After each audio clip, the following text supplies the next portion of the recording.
There is something quietly destroying your life right now. Not your enemies. Not your circumstances. Not bad luck. Something far closer than that. It lives inside your own mind. It runs every single night before you sleep. It replays every conversation you had. It builds worst-case scenarios out of thin air. It takes one small problem and turns it into a catastrophe. And the worst part? You don't even realize it's happening. Because it feels like thinking. It feels like being responsible. It feels like preparing. But it's not thinking. It's overthinking. And there is a massive difference between the two. Thinking solves problems. Overthinking creates problems that don't even exist yet. Right now, somewhere in your mind. There is a conversation you replayed 3 times today. A situation you analyzed from every possible angle. A fear you built an entire story around. A story that hasn't happened. Maybe never will. And while your mind was busy fighting those imaginary battles, your real life was passing.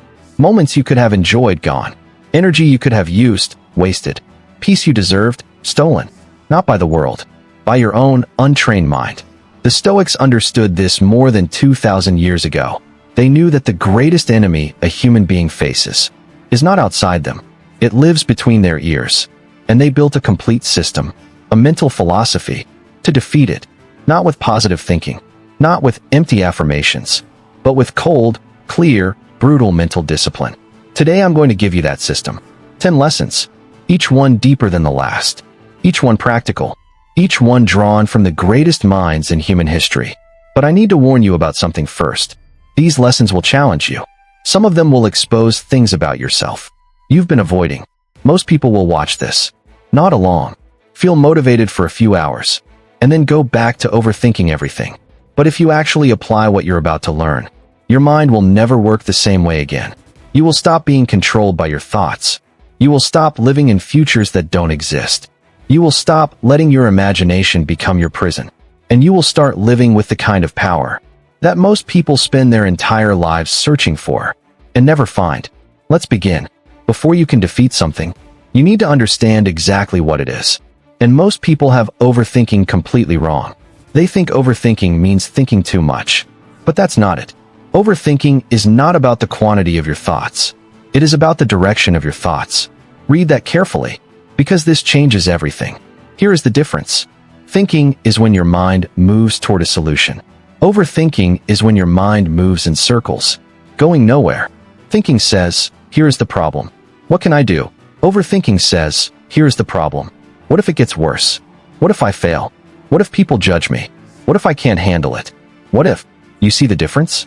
One moves forward, one spirals. And here is what makes overthinking so dangerous. It feels productive. You feel like you are doing something. You feel like you are being thorough. You feel like you are being careful. But you are not solving anything. You are just suffering in advance. Marcus Aurelius wrote something that cuts right through this. He said, if you are distressed by anything external, the pain is not due to the thing itself, but to your estimate of it. And this you have the power to revoke at any moment. Read that again slowly. The pain is not from the thing. The pain is from your estimate of the thing. Your overthinking mind is not responding to reality. It is responding to a version of reality that your fear created. Let me make this real for you. You send an important message to someone. They don't reply for 2 hours. Reality, they haven't replied yet. That's it. That's all that happened. But your overthinking mind says, they're ignoring me. They're angry at me. I said something wrong. Maybe I pushed them away. Maybe this relationship is over. Maybe I'm too much. Maybe. Now your chest feels tight. Your mood drops. Your focus disappears. And none of it, not a single bit of it, was based on what actually happened. It was based on a story your mind invented. This is what Epictetus meant when he said, men are disturbed not by things, but by the views they take of them. Your suffering right now, most of it, is not from your life. It's from your commentary about your life. And here is the first shift that changes everything. Start separating these two things. What actually happened, and what you were telling yourself about what happened. Write it down if you need to. Column 1, the facts. Only facts. No interpretation. Column 2, your thoughts about the facts. You will quickly notice something shocking. The facts are almost always manageable. It's the thoughts that are overwhelming. Think about a camera lens. When the lens is smeared with grease, every image looks distorted, blurry, dark. But the scene itself hasn't changed. Only the lens has. Your overthinking mind is a smeared lens. It distorts reality and makes it look far worse than it is. Cleaning the lens doesn't change your problems, but it lets you see them clearly enough to actually solve them. That is the foundation. Know what overthinking really is. Separate fact from story. And understand that your real enemy is not your life. It's your interpretation of your life. Let me ask you something honestly. Have you ever calculated the real cost of your overthinking? Not emotionally, not spiritually. I mean the actual, concrete cost. The hours spent staring at the ceiling at night. The conversations you were physically present for, but mentally absent from. The decisions you delayed so long that the opportunity disappeared. The version of yourself you were too anxious to become. This is not abstract. This is your actual life being consumed. And the reason most people never stop overthinking is because they never truly face the price they are paying. So let's face it right now. Seneca wrote something that should stop you cold. He said, "We suffer more in imagination than in reality." Think about what that means. Most of your suffering has not been caused by actual events. It has been caused by imagined events. Things that might happen. Things that could go wrong. Things that other people might think. Things that haven't happened yet. And in many cases never will. You are paying with real time. The only currency that cannot be earned back. For suffering that isn't even real. Let me give you a picture of what this looks like. Imagine a man sitting in a prison cell. The door is not locked. The guards are not there. He could walk out anytime he wants. But he sits there, running through every terrible thing that might happen. If he steps outside, building scenarios, imagining failures, planning for disasters. So he stays, and calls himself a prisoner. That man is your overthinking mind. The cell is not your life. The cell is your thoughts. And the door has been open this entire time. Now let's talk about something even more painful. What does overthinking do to the people around you? The people who love you. They don't get your full presence. They get a distracted version of you. A person who is physically there, but mentally somewhere else. Fighting battles that exist only in their head. The opportunities in front of you. They don't get your best energy. They get the leftovers after your mind has exhausted itself. Worrying about what might go wrong. You are not living your life. You are narrating it, commenting on it, critiquing it, fearing it. While it passes, Marcus Aurelius wrote in Meditations, "Confine yourself to the present. Not next week. Not the worst-case scenario. Not what happened last year. The present. Because the present is the only place where life actually exists. The past is memory. The future is imagination. Only the present is real. And every second you spend in the past or future is a second stolen from the only life you actually have. This is the cost. Now ask yourself, have you been paying it willingly? Because once you see it clearly, and I mean really see it, you cannot unsee it. Before we go deeper, I want to ask you something. Which of these two things is your biggest struggle right now? Replaying the past, things that already happened, or fearing the future, things that haven't happened yet? Comment below. Just write past or future, because your answer will shape everything that comes next. Keep watching. There is one idea in Stoic philosophy that has the power to cut your overthinking in half. Immediately, not eventually, not after months of practice. Immediately, the moment you truly understand it.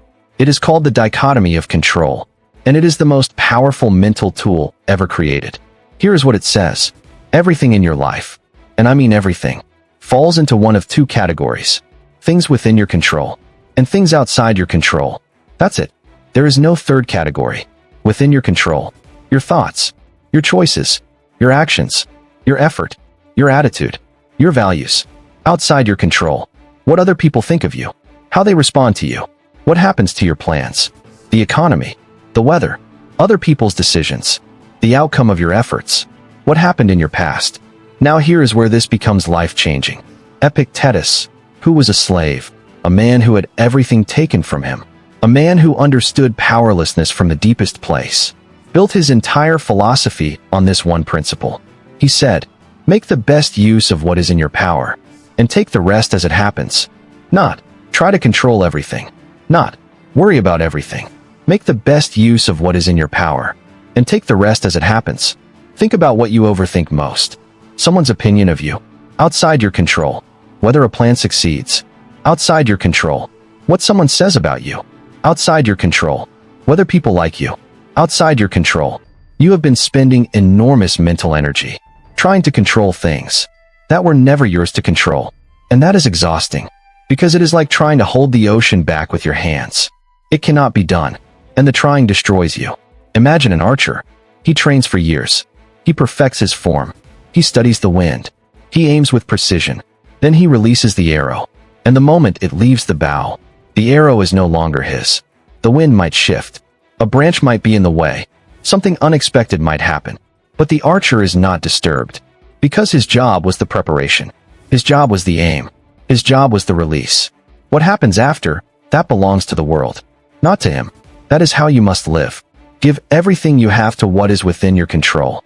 Your preparation, your effort, your attitude, your choices, and then release the outcome. Not with weakness, not with giving up, but with the deep peace that comes from knowing. I did everything I could do. The rest was never mine to carry. Here is the practice. The next time you catch yourself overthinking, ask yourself one question. Is this within my control or outside my control? If it's within your control, stop thinking and start acting. Action kills overthinking instantly. If it's outside your control, consciously, deliberately, release it. Say it out loud if you need to. This is not mine to carry. And redirect your energy to something that is. This one habit, practiced consistently, will free your mind from half the thoughts currently consuming it. Because most of what you are overthinking right now is not yours to carry. You picked it up voluntarily, and you can put it down the same way. You know the feeling. It starts small. One thought, one worry, one what if, and then, like a thread being pulled, everything begins to unravel. One thought leads to another, which leads to a fear, which leads to a memory, which leads to a catastrophe. Your mind has assembled from nothing. 5 minutes later, you are completely overwhelmed, and you have no idea how you got there. This is a thought spiral, and it is one of the most destructive mental patterns that exists. The dangerous thing about a spiral is that by the time you notice it, you are already inside it. So the strategy can't be to stop it once it starts. The strategy must be to recognize the beginning and interrupt it before it builds momentum. Epictetus said, "First say to yourself what you would be, and then do what you have to do."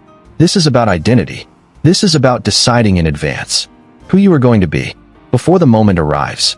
Because in the moment of a spiral, your rational mind is weakest, emotion is loudest, fear is most convincing. But if you have already decided, I am not someone who spirals, I am someone who pauses and evaluates, you have a foundation to stand on.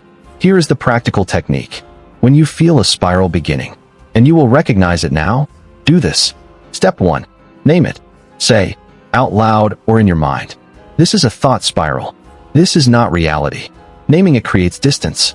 You are no longer inside the spiral. You are observing it. Step 2. Find your feet. Literally feel your feet on the floor.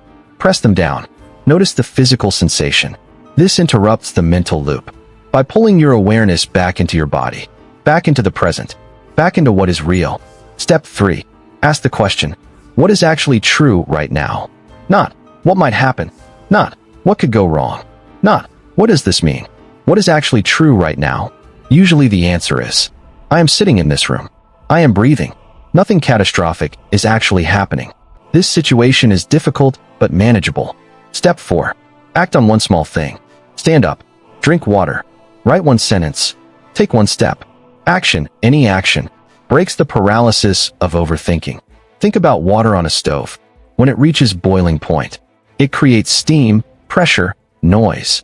Everything feels like it's about to overflow. But the moment you remove it from the heat, even slightly, the boiling stops. Your spiral is the boiling. Naming it, grounding yourself, asking what's real. That's removing it from the heat.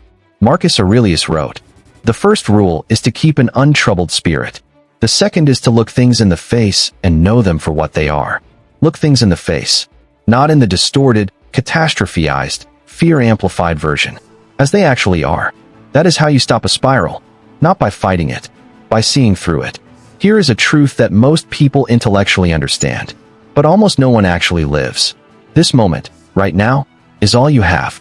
Not tomorrow, not next week, not the imagined future where everything is fixed and perfect.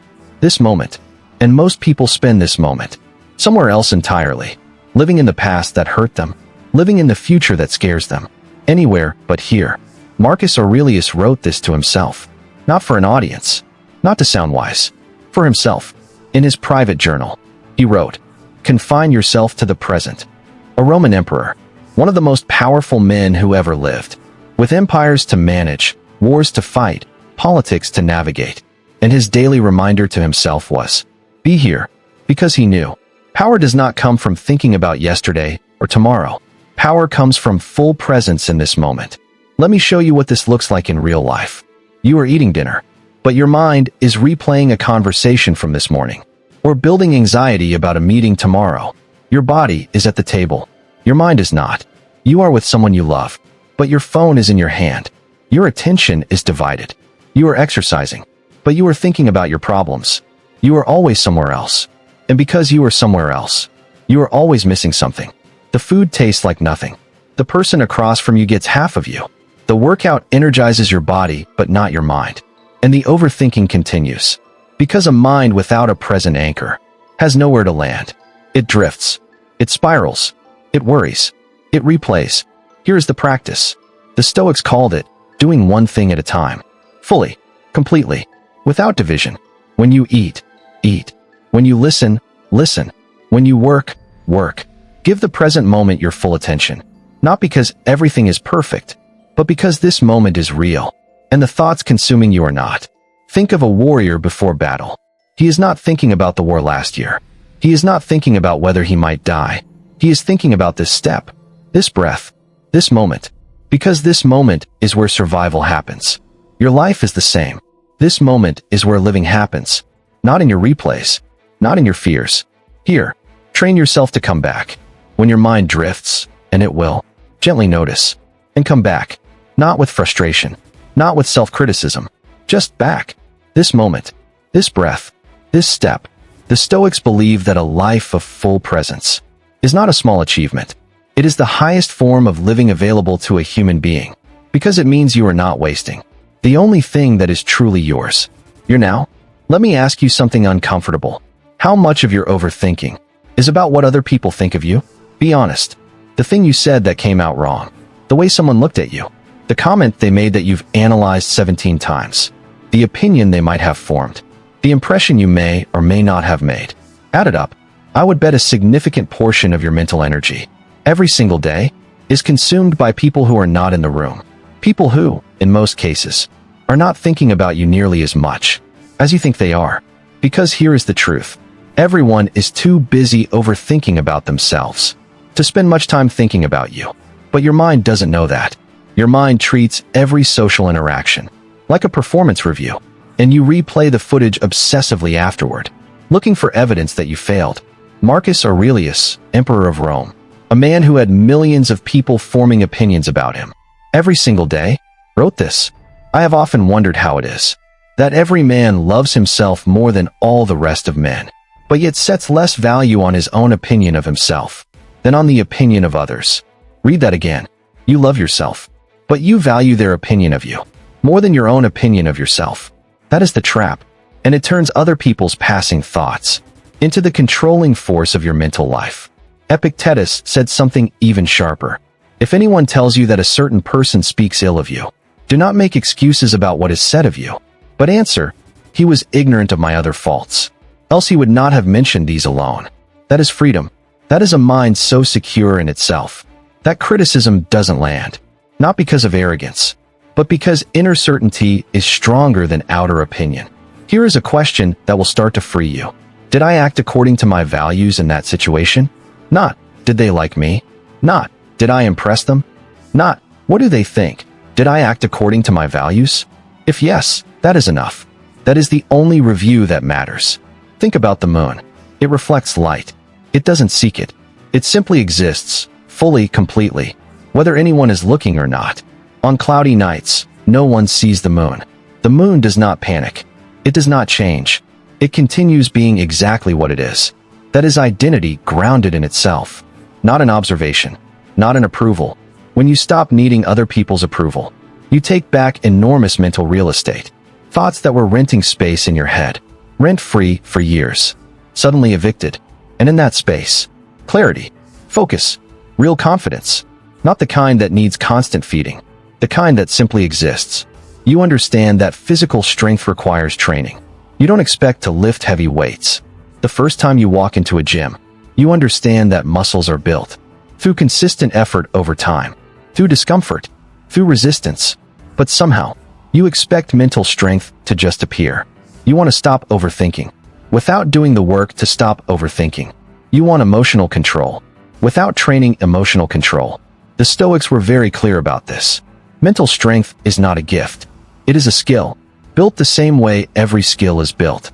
Through practice, through repetition, through deliberate daily effort. Marcus Aurelius didn't wake up calm. He trained himself to be calm. Every morning, writing in his journal, examining his thoughts, preparing his mind for the day ahead. He called it the morning preparation. And it looked like this. He would sit in the early hours, before the demands of the empire descended upon him, and he would write to himself what challenges might come today, how he intended to meet them, what virtues he would practice, what he would not allow to disturb him. Not wishful thinking, a deliberate rehearsal. He was training. Seneca did the same. He wrote, every night before sleeping, examine your day. Where did I fail? Where did I succeed? What could I have done better? Not to punish himself, to learn, to refine, to become, day by day, more of what he intended to be. Here is your mental training program. Simple, consistent, powerful. Morning, 5 minutes. Before you touch your phone, before the noise of the day begins, sit in silence. Ask yourself 3 questions. 1. What is one thing I might encounter today that could disturb me? 2. How do I intend to respond to it? 3. What is one thing I will focus my attention on today that matters? That's it. 5 minutes. Before everything else. Evening, 5 minutes. Before sleep. After the day ends. Ask yourself 3 questions. 1. Where did I act with integrity today? 2. Where did I fall short? 3. What do I want to do differently tomorrow? No judgment, just honest observation. This is how the strongest minds in history were built. Not through grand gestures. Not through dramatic transformation overnight. Through 10 minutes a day of deliberate self-examination. Think of water and stone. A single drop of water has no power against stone, but water falling on the same spot, day after day after day, creates a canyon. Your daily mental practice is that water, and your overthinking mind is the stone. Keep showing up. Keep practicing. Keep returning to the discipline. And watch, slowly, undeniably, the stone begin to change. We are almost at the end. And I need to ask you, are you watching this and nodding? Or are you watching this and actually deciding to change something? Because one of those will make you feel good for an hour, and the other one will change your life. Keep going. The most important lessons are next. This next lesson sounds counterintuitive.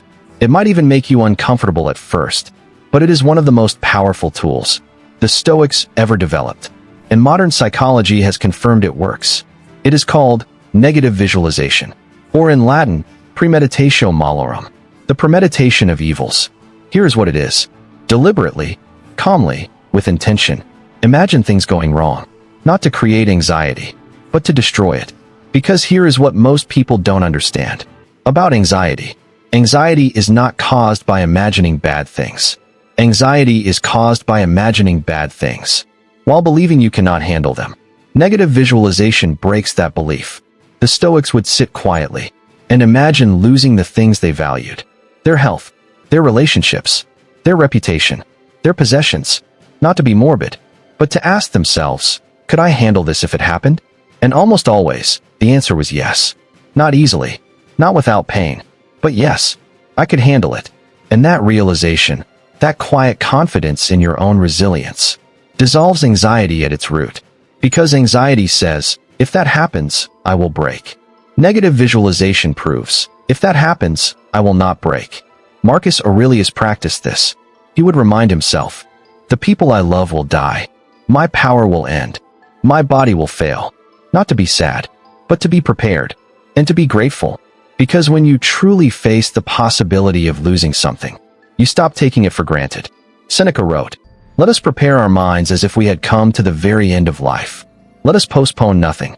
Let us balance life's books each day. Here is how to practice it. Pick one thing you are currently anxious about. One specific fear. Now sit quietly and walk through the worst-case scenario. Not feverishly, not with panic. Like a calm analyst examining a situation. Ask, What is the absolute worst that could happen here? Then ask, could I survive that? Could I rebuild? Could I find a way forward? In almost every case, the honest answer is yes. It would be hard. It would hurt. But I would survive. I would adapt. I would continue. That is not pessimism. That is the deepest form of optimism. The kind that doesn't depend on everything going right. The kind that knows it can handle whatever comes. Think of a soldier who trains in the most difficult conditions. Extreme cold, extreme heat, sleep deprivation, exhaustion. Not because combat is always that extreme, but because if you've already survived the worst in training, the reality is manageable. You are training your mind the same way. Prepare for the worst, hope for the best, and find peace in knowing. Either way, you will be okay. There is a question I want you to sit with. When is the last time you were completely alone, with nothing but your own thoughts? No phone, no music, no podcast, no television, no conversation, just you, in silence. If you are like most people, you cannot remember, and that is a serious problem, because silence is not emptiness. Silence is where your mind finally gets to breathe, where clarity surfaces, where the noise of anxiety settles enough for you to hear what is actually true. We live in the most distracted era in human history. There is always something competing for your attention, always a notification, always a screen, always noise. And because we are always consuming, we are never processing. Thoughts that need to be examined get buried. Emotions that need to be felt get suppressed. Insights that could transform your life never surface, because you never give them silence to exist in. And then, usually at night, when distraction finally ends, they all rush in at once. And you can't sleep. And you overthink. And you wonder why your mind won't be quiet. Because you never gave it quiet when it could use it. Epictetus said, "Practice yourself in little things, and from them proceed to greater." Silence is a practice. Solitude is a skill. And like all skills, it must be built gradually. Start with 10 minutes. Every morning, before anything else. Sit in a quiet space. No inputs. No outputs. Just sit. When thoughts come, and they will, don't fight them. Don't follow them. Just observe them. Like clouds moving through a sky. There. Then gone. You don't have to do anything with them. You just have to watch. And in that watching, you start to discover something remarkable. You are not your thoughts. You are the one noticing your thoughts. And that separation, that small but monumental realization, changes your relationship with your mind forever. Because when you are your thoughts, you are at their mercy. But when you are the observer of your thoughts, you have power over them. Marcus Aurelius used his journals as a form of structured solitude.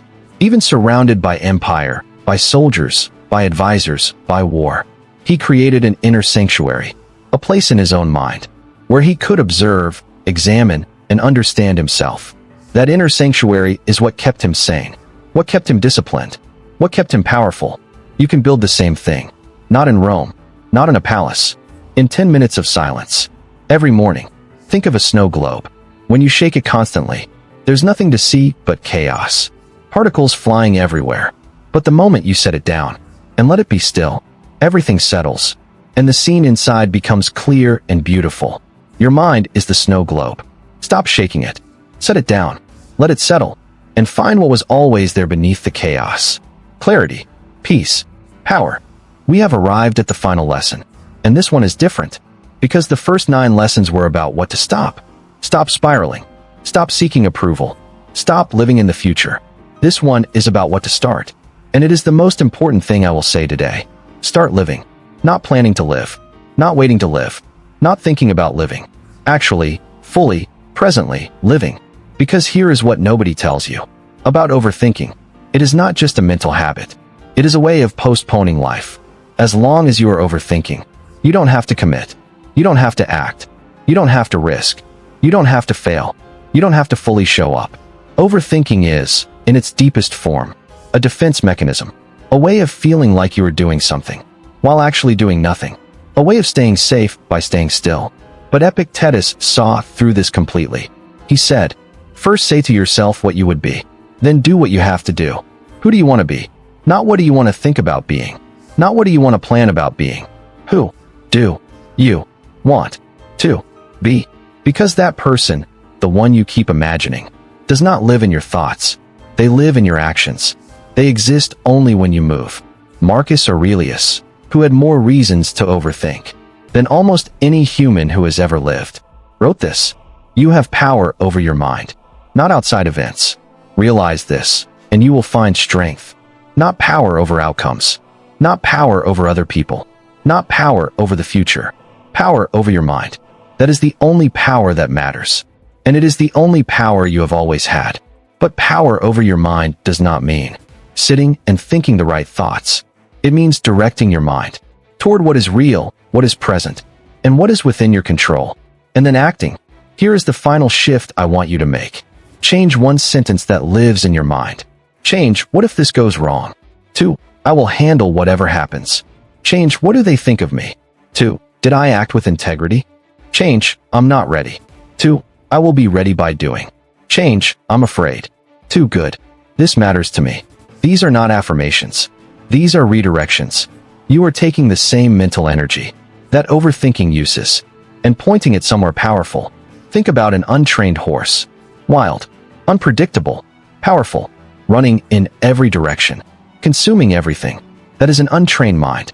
But a trained horse, that same power, that same energy, focused, directed, purposeful, capable of things the wild horse never could be. You have not been asked to become something different. You have been asked to train what you already have. Your mind is not the enemy. Uncontrolled, it feels like one. Trained, it becomes the most powerful tool you possess. And the training is not complicated. Pause before you react. Separate fact from story. Focus only on what you control. Interrupt spirals before they build. Stay in the present moment. Release the need for approval. Practice daily mental training. Visualize challenges before they arrive. Seek silence. Find solitude. And then, act. Not when you feel ready. Not when the fear disappears. Not when you have figured it all out. Now, as you are. From exactly where you stand. Seneca said, "While we wait for life, life passes." Read that one more time. While we wait for life. While we overthink and prepare and worry and analyze. Life passes. Not pauses. Not waits. Passes.